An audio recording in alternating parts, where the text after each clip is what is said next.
Hello, my name is Ailsa. Welcome to another BookTube video. It's been a couple of weeks since I last uploaded. I was ill for a little while and then just the weekends were just too busy and my evenings have been a bit frantic and stressful. But anyway, we're back now.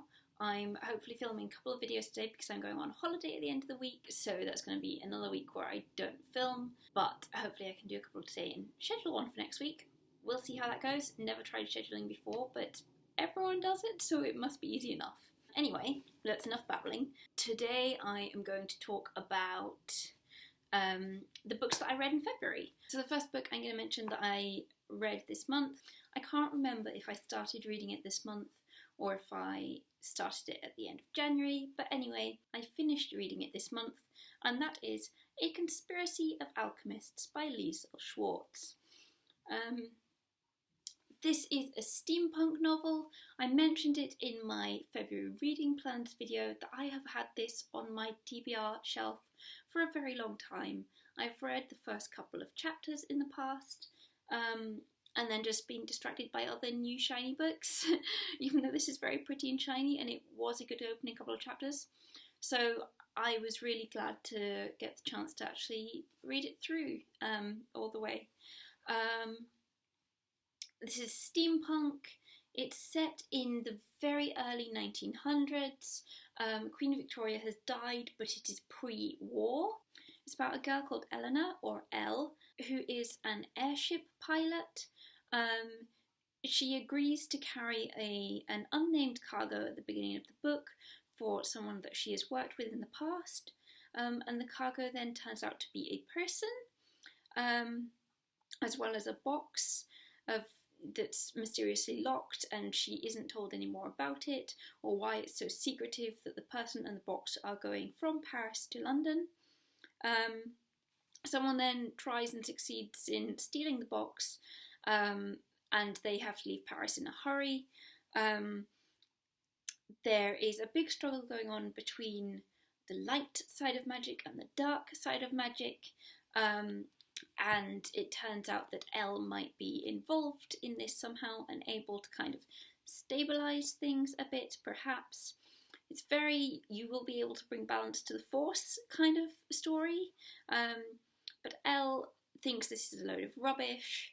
She thinks that she can't do any magic at all. She thinks that's really a load of rubbish, and she's very impressed with science and things like that as a pilot. She drives her ship. Her ship is powered by steam and kind of the good magic, I think. But she's very scientifically minded and likes inventions. Her father is an inventor. But one of the main characters in it believes that she will be the new seer for the world, really, and therefore people are going to try and catch her.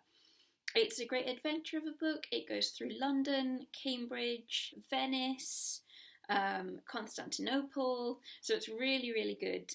You get a good impression of each of the cities that they visit. I really enjoyed reading it. It was a lot of fun. I am going to review this on my blog, although I probably won't have done that when this video goes up, so I will just leave a general link to the blog in the description box.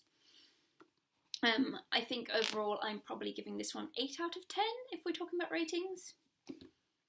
The next book that I finished reading in February, I should mention first, there was a book in my February reading goals video called The Night Lies Bleeding by M.D. Lachlan. I actually DNF'd that book. I gave up on it, which is kind of a shame because I'd had it for a review. It was about a werewolf in the Second World War, and it just wasn't going where I was thinking it would, and just a bit bleak. So I gave up on that one.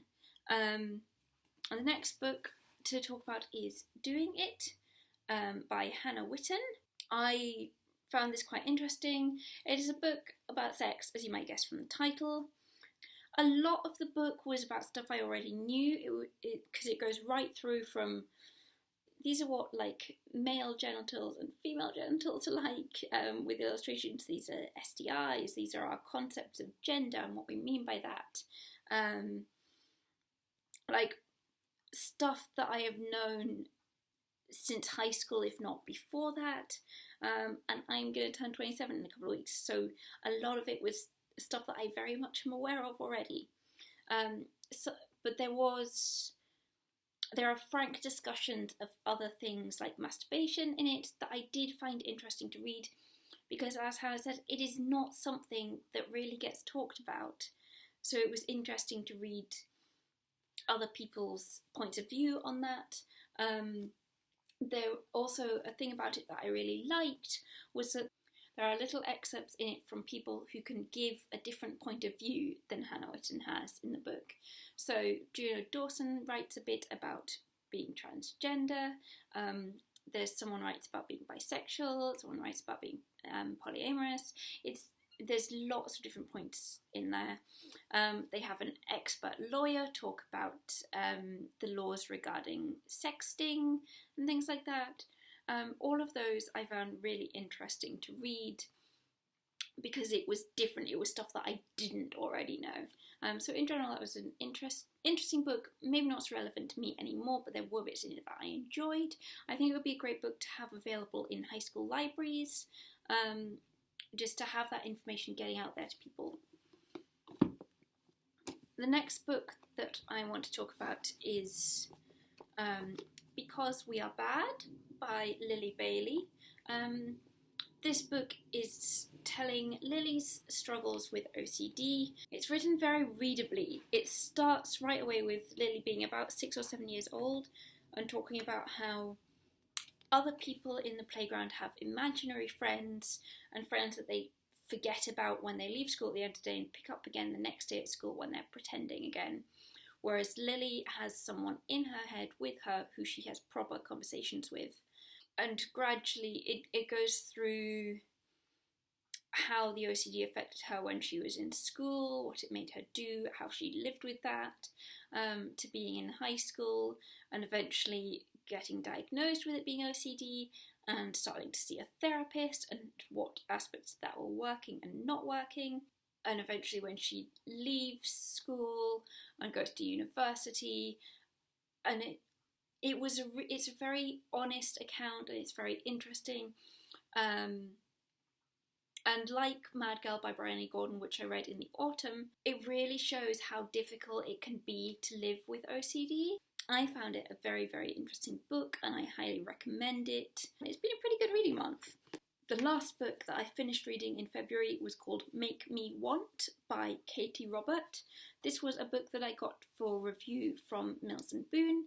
It's part of their new Dare series, which is meant to be steamy hot books. I didn't find it all that much steamier than any other of the modern, contemporary Mills and Boon novels that I've read, but it was still quite steamy. This is about a couple called Gideon and Lucy. At the beginning of the book, Lucy has invited Gideon, who is a headhunter, to meet her at her office, where she works as a lawyer. And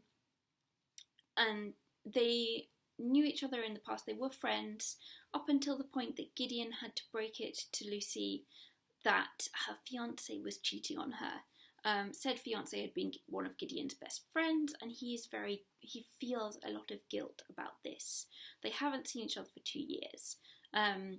So then Gideon turns up at her office and she asks him if he will use his headhunter skills to find her potential husbands. She wants to get married in order to get ahead at work, but her previous relationship with the cheating fiancé has left her really unconfident and she just feels like she doesn't have much time for dating. Thrown into the bargain, she decides that she wants lessons in sex from Gideon. He's always had a bit of a crush on her, so he's very happy to oblige.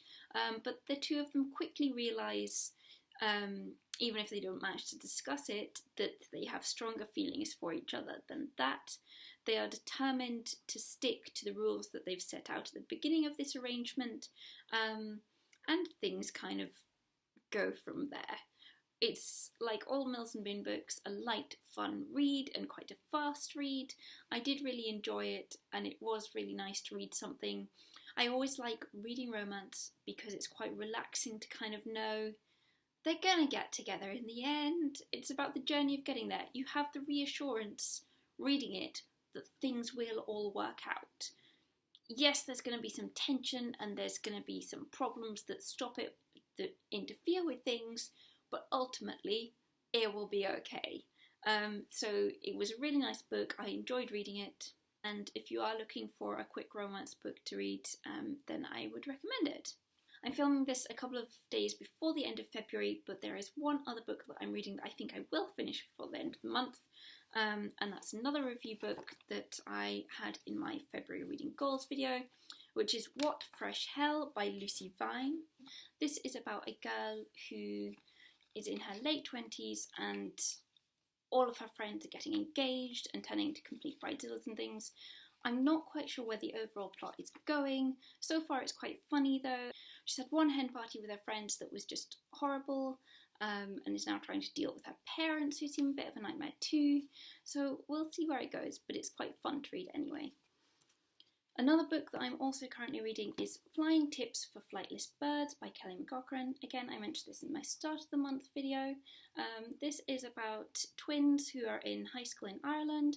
They have a circus school that they really need to get more members to, or it's going to have to shut down. I gather from the blurb that there's going to be an accident soon, although I haven't got to that part yet, but it is an interesting book so far that I am enjoying. I am also reading, for a bit of light fun reading at bedtime, Prudence by Gail Carriger. I have read this one before and it's a nice happy book. It was just to cheer me up a bit. It's the start of a new series, but it does help to have read her other books first. You just will get more from it then. This is steampunk. I'm not sure when it's actually meant to be set. This one I can't remember. I think late 1800s. Anyway, that's on my pile at the moment too. So that is what I have been reading in February. I will have another video for you soon. Let me know in the comments if you've read any of these or what you have got on your reading list at the moment, and I will talk to you soon. Bye!